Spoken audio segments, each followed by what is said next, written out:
Have you guys been paying attention to all this talk about who is the fighter of the decade? You know, I read off the list. I mean, what do you guys think about that? And everybody talking about it. Who would you favor? You know what? Like, these subjects are like, you know, they're all a perspective and subjective and everything, but they are an entertaining topic, you know, about everybody's work ethic. I mean, everybody's resume throughout the decade. First off, I'm going to say for me personally that my fighter of the decade, and this is the first time I even thought about it because really I don't like debate about it, but would probably be Andre Ward for me. I thought what he did at the Super 6 tournament was impressive. It was the first showing out, and he was not one of the big guys that was picked to win either. And you know how tournaments are, you know, a lot like amateurs. You don't get to choose who you fight afterwards. You fight winner. True you know, and indeed. that's what it is, especially if you're coming up on the pyramid. So him being relatively an underdog along with like Andre Durrell, and I think his name was Green, but he wasn't in it that much. Alan Green. But the resume and the wins he racked up in the tournament, that was the best available super middleweights at the time.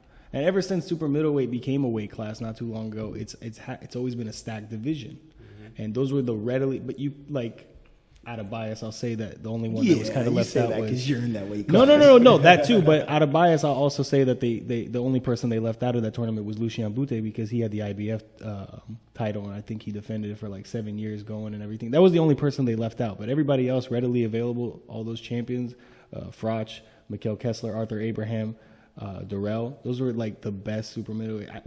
But that's just at that point of his career. And then what he did afterwards, even with the layoff, he took no easy fights, no small guys, you know, like Floyd. I think Floyd's still the best, but as a resume of 10 years of what's been going on, I would say Andre Ward was real more impressive because when Floyd had the layoff and then he came back after Ricky Hatton, he fought a guy smaller than him, and I don't discredit him for that.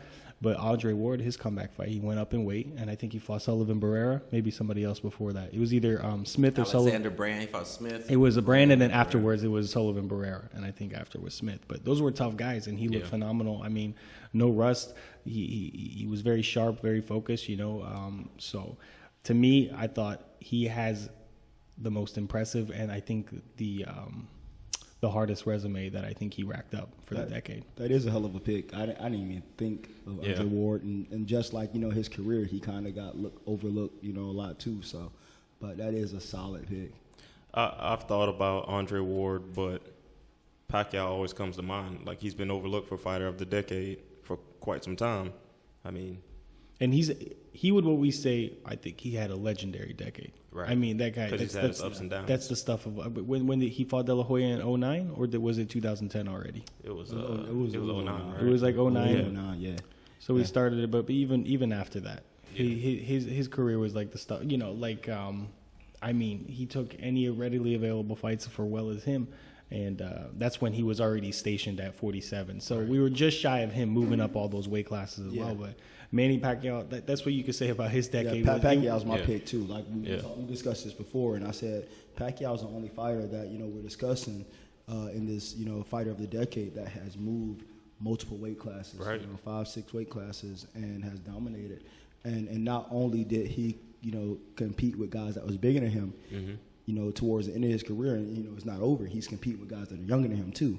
You know, so he's out fighting the bigger guys, you know, that's naturally bigger than him, and, you know, doing it, you know, with just phenomenal, you know. And then he's you know, outclassing these younger guys that are coming up too. So I think we missed the boat on Floyd's decade because he already racked up another legendary resume, beating the likes of Corrales, you know, beating Ricky Hatton and Floyd. That was before the decade started. So, I mean, he kind of already, you know, sealed his legacy back then, and we kind of just missed the boat. And then everything else was kind of more novelty fights, but a lot of fights that we wanted to see as well. We did want to see him against Shane Mosley. We wanted to see him way before. It was a little bit late, but that's a fight we wanted to see before. Obviously, the Manny Pacquiao fight, like 5 years too behind us. So there were fights that we wanted to see. I think, was it Margarito ever at 47?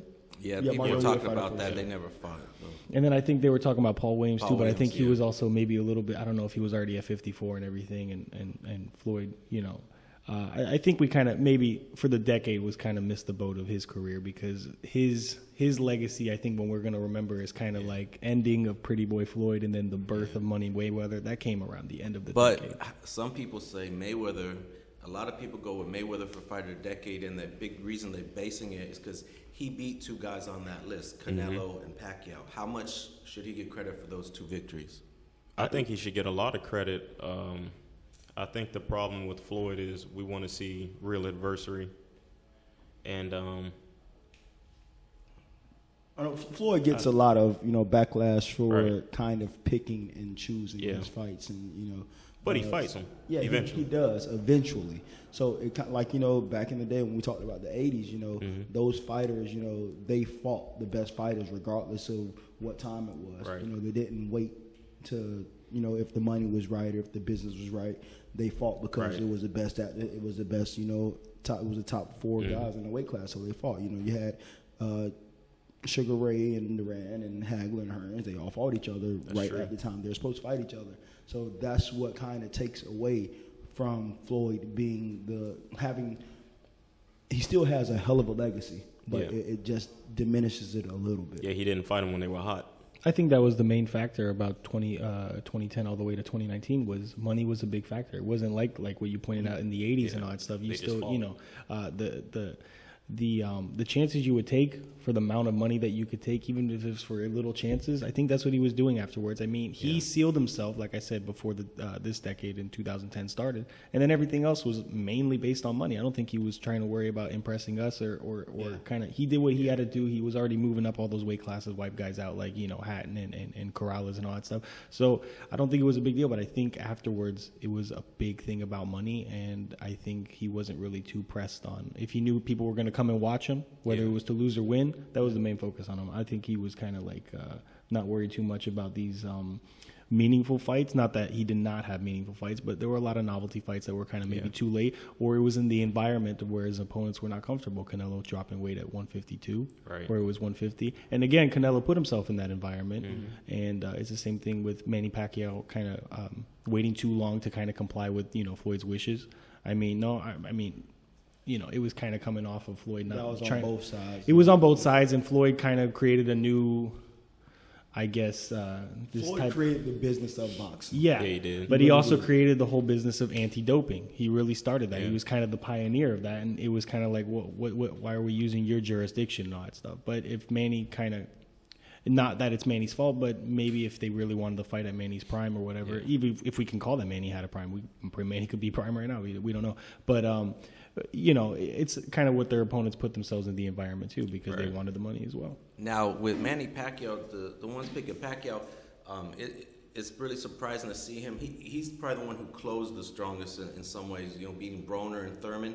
I mean, how big were those victories and maybe kind of taking him over the top for your prediction? And did you even think he would beat Thurman? Man, they're solid. I mean, Broner had the possibility of beating Manny, but you never know what Adrian Broner is going to show up to the table. So that's it's a toss up. But with an older Pacquiao, Pacquiao looks like a lot of these young guys. He got a landslide victory against Broner.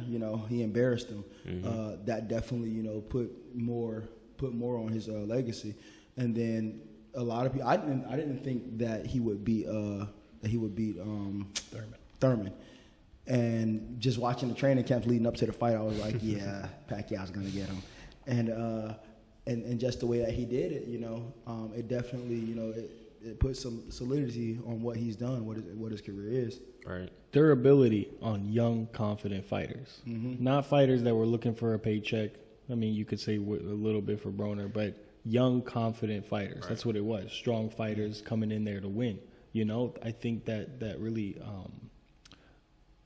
That really labels Manny Pacquiao his inconsistency of focus. I mean, of having clearly, almost 70 fights are over, and having the durability and consistency of focus to be able to tower over young, confident fighters. He's been in some wars, too. Yeah. A lot of them early on, too. Yeah. Now, what do you guys think about Canelo's case for fighter of the decade? Because, he won titles in 4 weight classes, and he had the loss to Floyd, but he bounced back from that, and he's still adding. Even if you don't pick him, what do you think of just where he stands? I think Canelo's still young, so he came in towards the middle of a decade, and he was 22, 23 when he fought. 23 when he fought Floyd. Floyd. So he was a young fighter, so he stacked it up now. So next decade, or this decade that we're in now, he's already done what he needs to do to solidify being the fighter of the decade as long as he wants to stick around. But I think just being that young fighter, and not having as much stacked on his career that Manny Pacquiao or Andre Ward or Floyd would have, kind of leaves him out of it. But he's definitely done a lot. He's 28 as well. I mean, this very well could be his decade. The one we're starting right now. He's 28 and he's racked up some great victories. But there's many more that can be coming, and this could be his decade starting right now at 28, 27, 28, 29, I think his age is. Once those guys from the last generation kind of pass over, he'll have his time, Being the cash cow and everything. If you compare the other guys who are in their 20s, they have nothing on their resume compared to Canelo. So it'll definitely be his next. Maybe he'll get some rollover minutes. Yeah. Run into next decade.